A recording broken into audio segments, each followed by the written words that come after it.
I'm Sebastian Hale, badge number 41,792. I've been a police officer for 12 years now, long enough to know that monsters don't always look like criminals. Sometimes they look like parents who smile at church and wave at neighbors. Sometimes they raise you. Growing up, my house was clean, quiet, and cruel. My father, Victor Hale, was a civil engineer for the city, respected, polished, always wearing pressed shirts even on weekends. My mother, Elaine, worked as an accounts manager at a private firm. Numbers, order, reputation, that was their religion. Then there was my sister, Claire. Golden, glowing Claire. She was everything they loved in one neat package. Pale like them, soft-spoken, sharp-eyed. She read before she was 4, won spelling bees, math contests, science fairs. Teachers adored her. Parents bragged about her like she was a trophy they'd personally handcrafted. And then there was me. Dark-skinned compared to them, a genetic fluke my mother once whispered about when she thought I was asleep. I had acne so bad my face hurt when I smiled.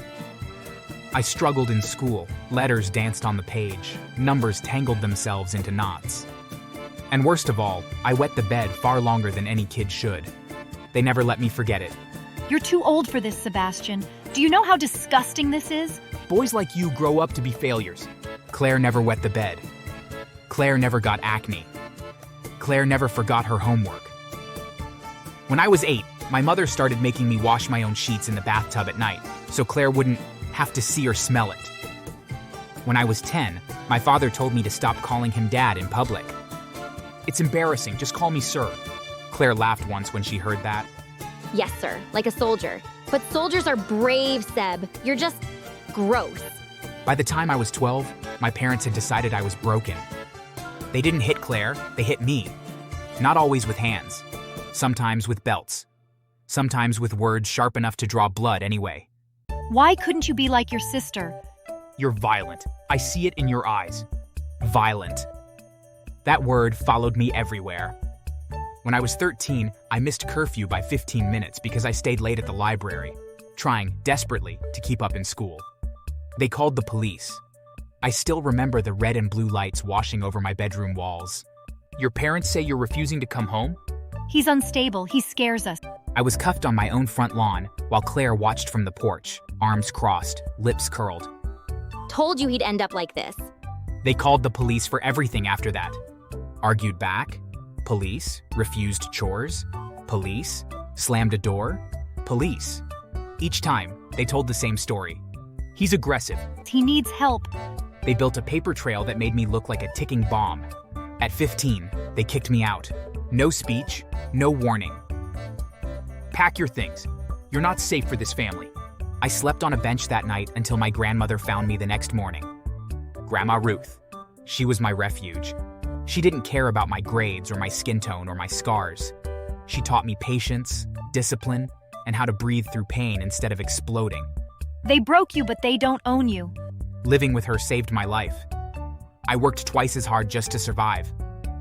I joined a youth cadet program, not because I loved authority, but because I wanted to understand it, to control it, to never be powerless again. Ironically, the system my parents weaponized against me became my shield. When I graduated from the police academy, my parents didn't come. Claire did. She hugged me stiffly. I didn't think you'd actually make it. That wasn't pride. That was disbelief mixed with irritation. Years passed. I became a cop, a good one, the kind who listens before acting, the kind who knows what false accusations look like. My parents pretended I didn't exist unless it benefited them. Claire, meanwhile, spiraled quietly. She went to college, dropped out, picked it back up, got into parties, expensive habits. She'd always been smart, but smart people can still be reckless when they think the world owes them everything. And my parents covered for her, every time. Then came the night everything finally broke. I was on duty when the call came in. Possible drunk driving crash, 1 child dead. The address popped up on my screen. My chest tightened. It was only 2 blocks from my parents' house. When I arrived, other officers were already there. A car had slammed into a tree. The front was crushed. A small body lay covered on the road. A child, 8 years old. dead on impact. But my sister wasn't there. That's when I knew something was wrong. Later that night, I found out the truth. Claire didn't stay at the scene. After she hit the child, she panicked and ran straight home. She walked into the house shaking, crying, drunk. Mom, Dad, I messed up. Instead of calling the police, my parents went into protection mode. They didn't report anything. They didn't call an ambulance. They didn't call 911. They helped her. My father took her phone and started deleting messages. My mother helped rewrite texts to make it look like Claire had been far away that night, texting about a trip that never happened. They even created fake messages showing she was traveling hours from the crash. Before sunrise, they sent her out of town to stay with a relative, telling her to keep quiet and turn off her phone. By the time the police traced the car back to her, she was already gone. Official story? Claire had been nowhere near the crash, but I was one of the officers assigned to follow up. And I knew my family too well. The timeline didn't make sense. The texts felt staged. Traffic cameras showed her car near the scene. Witnesses described a driver who looked exactly like her. Then I pulled phone records. Deleted texts recovered, location data. Every lie started falling apart. That's when I realized something worse. My parents weren't just helping her panic. They planned the cover-up. They altered evidence. They hid her. They lied to police. When the arrest warrant finally came through, I asked to serve it myself. My mother opened the door and froze when she saw me in uniform. Sebastian, My father stepped forward, face tight. This is a misunderstanding. Move. Claire unfortunately had come back. She started crying the second she saw me. Seb, please. I didn't mean to kill anyone. I read the charges out loud. DUI manslaughter, obstruction of justice, tampering with evidence. All 3 names were listed. My mother grabbed my arm. we're family. I pulled away. After everything, you'd arrest us? I let out a short laugh. After everything you did to me, you thought I wouldn't? My father shoved me. You ungrateful. I punched him once. Then I handcuffed him while he cried. Claire screamed as I cuffed her. You're destroying our lives. You destroyed a child's. Court was fast and ugly. The evidence crushed them. The judge didn't care about church tears or reputation. Claire got 20 years. My parents got 8 for helping her hide and lie. In prison, everyone knew what they had done. People talk in jail. Fast. Those are the parents. The ones who helped their daughter kill a kid. Yeah, they tried to hide her. My mother didn't last one day without breaking. She sat on her bunk praying out loud, hands shaking. Who you praying to? The kid you helped bury? God don't live in here, lady. They pushed her food tray onto the floor. Every night, I heard she cried herself to sleep, begging guards to move her. No one helped. My father tried to act tough at first, walked with his chest out, gave hard looks. You don't get to eat with us.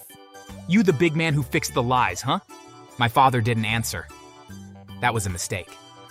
They took his mattress, took his shoes, took his dignity. One day, he tried to fight back. He was dropped in seconds.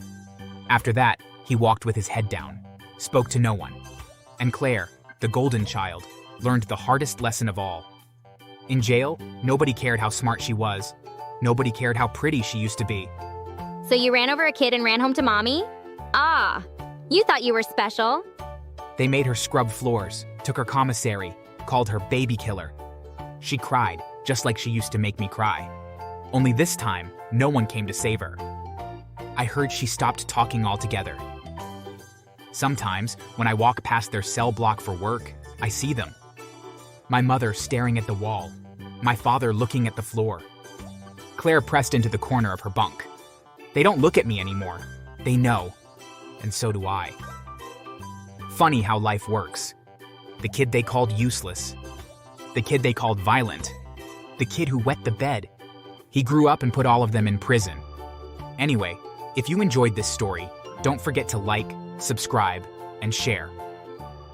Because karma loves the truth, and the algorithm loves engagement.